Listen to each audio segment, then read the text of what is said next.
ನಾಳೆ ತಿಂಗಳ 8ನೇ ತಾರೀಕು ಇರುವಂತಹ ಮಹಿಳಾ ದಿನಾಚರಣೆ ಅಂಗವಾಗಿ ಈ ಒಂದು ಸಭೆಯನ್ನು ಏರ್ಪಾಡು ಮಾಡಿದ್ದಾರೆ.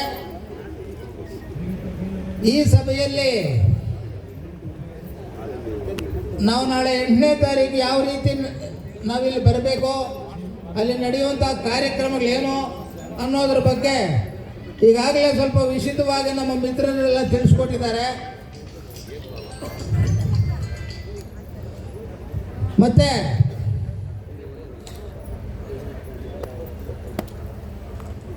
ಈಗಿನ ಒಂದು ಪರಿಸ್ಥಿತಿ ಹೇಗಿದೆ ಅಂತ ಹೇಳಿದ್ರೆ,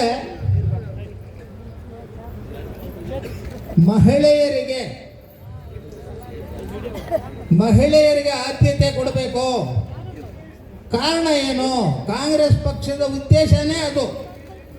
ಸನ್ಮಾನ್ಯ ಇಂದಿರಾ ಗಾಂಧಿಯವರು ಅನೇಕ ಕಾರ್ಯಕ್ರಮಗಳನ್ನು ಮಹಿಳೆಯರಿಗಾಗಿ ಮೀಸಲಿಟ್ಟಿದ್ರು.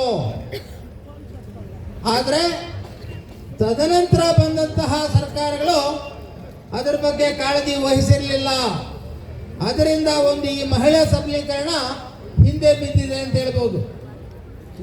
ಈಗ ನಿಮ್ಮಂತ ಹಿರಿಯರು ಹೇಳ್ತಾರೆ, ಹೆಣ್ಣೊಂದು ಕಳ್ತಾರೆ ಮನೆಯೊಂದು ಕಲಿತಂತೆ ಅಂತ.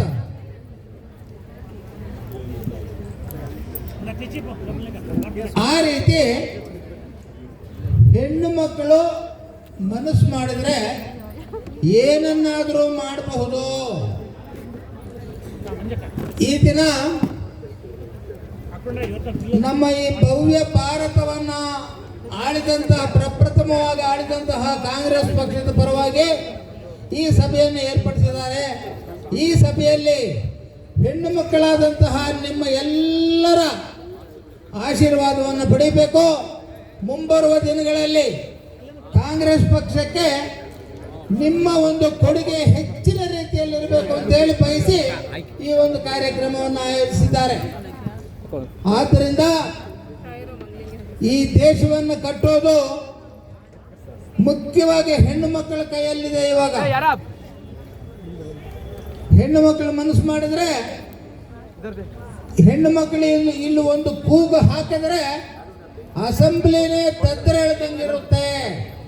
ಆ ರೀತಿ ನೀವು ಎದ್ದೇಳಬೇಕು. ಹೆಣ್ಣು ಮಕ್ಕಳಾದಂತಹ ನೀವು ಒಬ್ಬೊಬ್ಬರೂ ಕನಿಷ್ಠ ಪಕ್ಷ 20ರಿಂದ 30 ಜನ ಹೆಂಗಸರನ್ನ, ಹೆಣ್ಣು ಮಕ್ಕಳನ್ನ ನಿಮ್ಮ ಒಂದು ಆಯ್ಕೆ ಮಾಡ್ಕೊಳ್ಳಿ, ನಿಮ್ಮ ಜೊತೆಗೆ ಕರ್ಕೊಳ್ಳಿ. ಈ ಪಕ್ಷದ ಒಂದು ಧೋರಣೆಗಳನ್ನು ಅವರಿಗೆ ತಿಳಿಸಿ, ಅವರ ಮನಸ್ಸನ್ನು ತುಂಬಿ, ಅದರಂತೆ ನೀವು ಅವರು ಎಲ್ಲ ಸೇರಿ ಹೆಚ್ಚಿನ ಸಂಖ್ಯೆಯಲ್ಲಿ ಕಾಂಗ್ರೆಸ್ ಪಕ್ಷಕ್ಕೆ ವೋಟ್ ಹಾಕುವಂತಹ ಒಂದು ಸಂಕಲ್ಪವನ್ನು ಮಾಡಿ ಮುಂಬರುವ ಎಲೆಕ್ಷನ್ಗಳಲ್ಲಿ ಯಾವುದೇ ಆಗ್ಬೋದು, TPS ಆಗ್ಬೋದು, ZP ಆಗ್ಬೋದು, MLA ಆಗ್ಬೋದು, ಇದಕ್ಕೆಲ್ಲ ನಿಮ್ಮ ಸಹಕಾರ ಇರಲೇಬೇಕು ಅಂತ ಹೇಳಿ ಈ ಒಂದು ನಿಮಗೆ ನಮಸ್ಕಾರದ ಮೂಲಕ ತಿಳಿಸ್ಕೊಡ್ತಾ ಇದ್ದೀವಿ. ಮತ್ತೆ ಮೊದಲು 5 ವರ್ಷ ನಮ್ಮ ಕೊತ್ತೂರು ಮಂಜಣ್ಣನವರು ಈ ತಾಲೂಕಲ್ಲಿ MLA ಆಗಿದ್ರು. ಯಾವುದೇ ರೀತಿಯ ಗೊಂದಲವಿಲ್ಲದೆ ಎಲ್ಲ ರೀತಿಯ ಸಹಕಾರಗಳೊಂದಿಗೆ 5 ವರ್ಷ ಸುಸೂತ್ರವಾಗಿ MLA ಗಿರಿಯನ್ನು ಮಾಡಿದ್ರು. ಹೌದಾ ಅಲ್ವಾ? ಹೌದಾ ಅಲ್ವಾ ತಾಯಿದ್ರೆ ಹೇಳಿ. ಈಗ ಕಾರಣಾಂತರಗಳಿಂದ ಮಂಜಣ್ಣ ಅವರು ಕೋಲಾರಲ್ಲಿ MLA ಆಗಿದ್ದಾರೆ. ಕೋಲಾರಲ್ಲೂ ಸಹ ಅದೇ ರೀತಿ ನಡೀತಾ ಇದೆ. ಎಲ್ಲ ಕೆಲಸ ಕಾರ್ಯಗಳು ಅಲ್ಲಿ ನಡೀತಾ ಇವೆ. ಮೊನ್ನೆ ಎಲೆಕ್ಷನ್ ಅಲ್ಲಿ ನಾವು ನಮ್ಮ ಆದಿನಾರಾಯಣ ಅಣ್ಣ ಅವರನ್ನ ಅಭ್ಯರ್ಥಿಯಾಗಿ ಮಾಡಿದ್ವಿ. ಕಾರಣಾಂತರಗಳಿಂದ ಸೋಲನ್ನು ಅನುಭವಿಸಿದ್ದೀವಿ.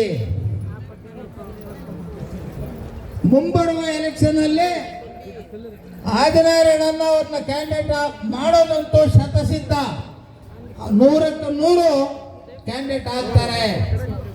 ಈಗಲಿಂದ ನೀವು ನಿಮ್ಮ ಸ್ನೇಹಿತರನ್ನ, ಅಂದ್ರೆ ಹೆಣ್ಣು ಮಕ್ಕಳನ್ನ, ಕೆಲವರ ಮನಸ್ಸನ್ನು ಪರಿವರ್ತನೆ ಮಾಡಿ ನಿಮ್ಮ ಕಡೆ ಅವರನ್ನ ಒಲವು ತಗೊಂಡು ಮುಂಬರುವ ಎಲೆಕ್ಷನ್ನಲ್ಲಿ ಆದಿನಾರಾಯಣವ್ರನ್ನ ಅತಿ ಹೆಚ್ಚಿನ ಬೆಂಬಲದೊಂದಿಗೆ ಗೆಲ್ಲಿಸ್ತೀರಿ ಅಂತೇಳಿ ನಂಬ್ತಾ ಇದ್ದೀವಿ. ಅದರಂತೆ ನಾಳೆ 8ನೇ ತಾರೀಕು ಮಡಿಲು ತುಂಬುವ ಕಾರ್ಯಕ್ರಮವನ್ನು ಅಣ್ಣವರು ಆಯೋಜಿಸಿಕೊಂಡಿದ್ದಾರೆ.